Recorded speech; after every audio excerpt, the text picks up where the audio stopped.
Hey, mamas. No one needs to tell you that there are a lot of big decisions to be made in divorce. And frankly, they're all important. And aside from the division of assets, hiring the right attorney, and keeping a roof over your head, you need to decide how you're going to get your kids through it all.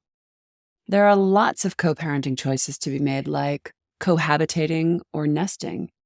And it's not always easy to know which is right for you. But there are two things I want you to know. No divorce is one size fits all.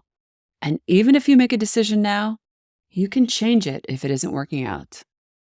That's what I want to talk to you about today. I'm calling this conversation To Nest or Not to Nest. Hi there, mamas. Welcome to the Intuitive Divorce Podcast. I'm Kristen Noel, certified divorce coach and creator of the Best Self Intuitive Divorce, a game-changing program that transforms the experience and outcomes of divorce, one mother at a time. I call it Divorcing Differently. I'm here each week bringing you a quick message to support, inspire, and empower you to achieve the outcomes you want for yourself and your kids. So let's dive into today's episode. To nest or not to nest? That is the question many divorcing parents consider. To be honest, there is no right answer, only your right answer. And by the way, that can change. Your co-parenting plan will be as different as your stories and your DNA.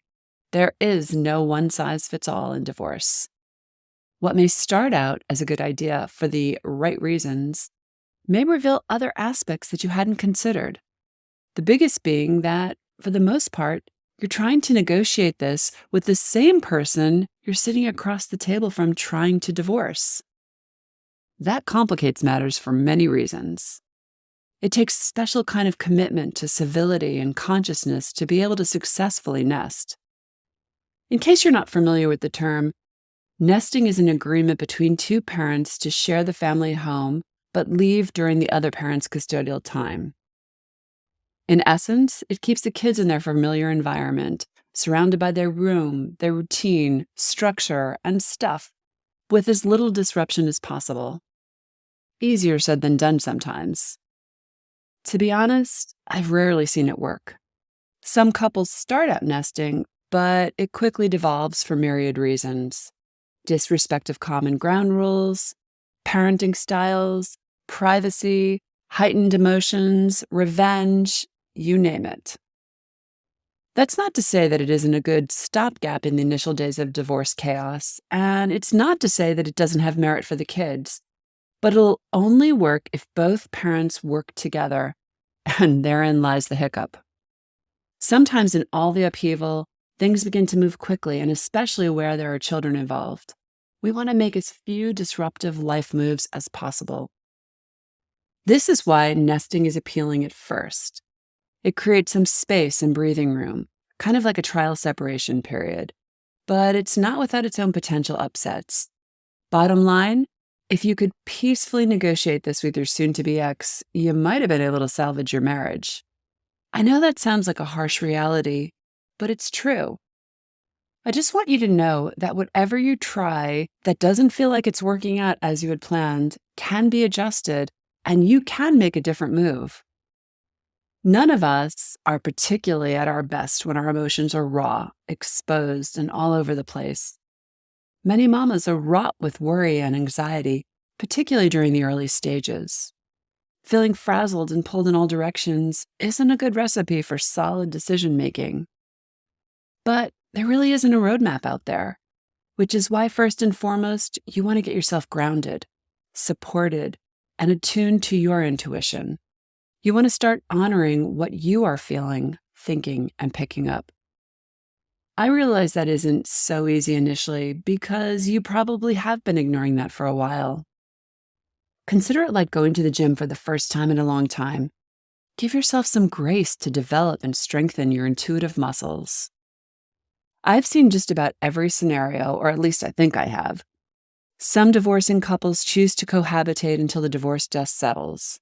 I've seen mamas suffocate in that process, hide in their rooms, shrink. I can think of one mama in particular who didn't have a choice at first because her ex wouldn't go. She had to make the best of it while the process dragged out. But simply put, it was hell for both she and her child. Now, eventually that all changed. Your ex may be a blowhard who thinks they can declare how it's going to go down, stating things like, I'm not getting a divorce, I'm not agreeing to anything, I'm not leaving, etc. And while they can rant and rave and make things as difficult and costly as possible, they don't get to decide any of that. And while I hope that can all be avoided for you and your divorce, and why I also guide mothers through difficult conversations, remember, no one can make you do anything. I seriously get to work with the best mamas in the world. Anyone who's coming to the best self-intuitive divorce is looking for solutions, not revenge. That doesn't mean their kindness or conciliatory nature should be misconstrued as being a doormat. Far from that. The mamas I work with want to take charge of the process. They want to divorce differently and to mitigate suffering for themselves and their kids. They want to heal and become. Don't be afraid to try something like nesting. Just consider your reasoning behind it and then be open to pivot if it's not working out as hoped. Putting your kids' needs at the forefront is like looking at a lighthouse in the distance illuminating the night sky. Keep moving towards it and trust that you will arrive on solid ground. And harness the power of that mama bear intuition God gave you the day you held your first baby. Your answers are within. You can be advised by a legion of professionals, but I want you to remember that at the end of the day, you want to make decisions that you can feel good about when you look back when this is all said and done. You're navigating uncharted waters right now.